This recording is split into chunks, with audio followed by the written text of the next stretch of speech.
বলে কি সত্যি আপনাকে বিক্রি করেছিল? হুম। বছর আগে নন্দিনী আর ওই আমাদের পঞ্চানন দুজন প্রেম করে বিয়ে করেছিল। কোন জায়গায়?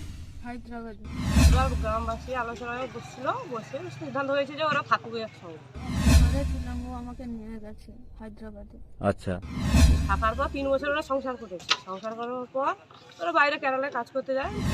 তারপরে কিছুদিন থাকার পরে পাচার করে দিয়ে বিক্রি করে দেয়। কিন্তু এই যে কিডন্যাপ করেছে, বিক্রি করেছে, এগুলো তো ফেক কথা, এগুলো তো কোনোই হয়নি। গঙ্গাসাগরের কালীবাজারের নাবালিকা বিক্রির অভিযোগ মিথ্যে বলে জানালেন ওই এলাকার মানুষজন।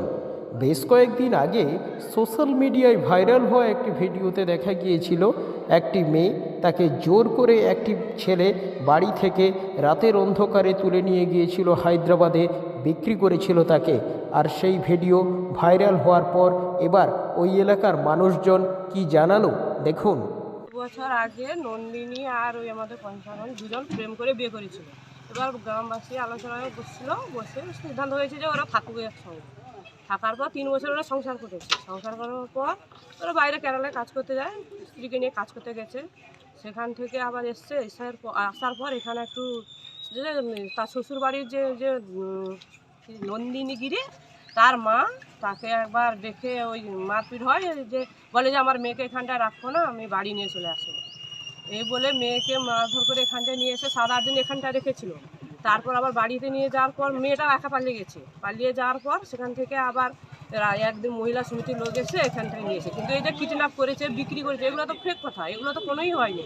এগুলো মিথ্যা, একটা নাবালক ছেলের নামে তো এগুলো মিথ্যে কথা বলা, এগুলো তো ছেলেটা তো বর্তমান সাবালক। হ্যাঁ সাবালক, কিন্তু এর নামে তো মিথ্যে কথা, একটা গরিব ছেলের নামে তো মিথ্যে কথা কোনো বলার মানে আছে কোনোদিন? মেয়েদের যে বিয়ে হয়েছিল রেজিস্ট্রি কি হয়েছিল? না, রেজিস্ট্রি কিছু হয়নি। আইনি ভাবে সেরকম কোনো না, হয়? আইনিভাবে কোনো কিছু হয়নি।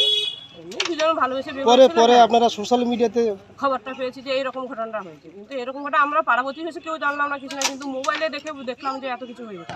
মানে একটা মিথ্যা কথা রটনা, বা যে সাংবাদিকও বলেছে সে একদিক থেকে বিচার করবে কেন? আর একদিক থেকে দেখুক, ছেলের পক্ষ থেকে জানুক যে কি হয়েছে না হয়েছে। এরকম না বলে মেয়ের মা এরকম মিথ্যে কথা বলবে, এগুলো তো অন্যায় ভাবে করা। বা গ্রামবাসী বলুন বা একজন থানার ওসি এসে মিথ্যে কথা বলবে কেন? তা অন্যায় যেটা অন্যায়, ন্যায় যেটা সেটা ন্যায় করুক। সে সাংবাদিক যে হোক, সে একটা অন্যায় কথা বলে দেবে, আমরা শুনে নেবো। আমরা তো মোবাইলটা দেখে তারপর তো আমরা বুঝতে পারলাম যে এত কিছু হয়েছে। আমি তো জানতাম না এত কিছু হয়েছে। কিন্তু আমরা তাহলে জানতাম না। আপনারা জানেন বিয়ে হয়েছিল হ্যাঁ, দুজন? বিয়ে হয়েছে আমরা সবাই জানি, এবং সংসারও তো 3 বছর করেছে। দুজনেরই বাড়ি কি একই গ্রামে? হ্যাঁ, একই গ্রাম, কিন্তু পাশাপাশি। কি নাম আপনার? আমার নাম বিজয়া পাত্র। আপনার বাড়ি? বাড়ি এখানটা কালীবাজার।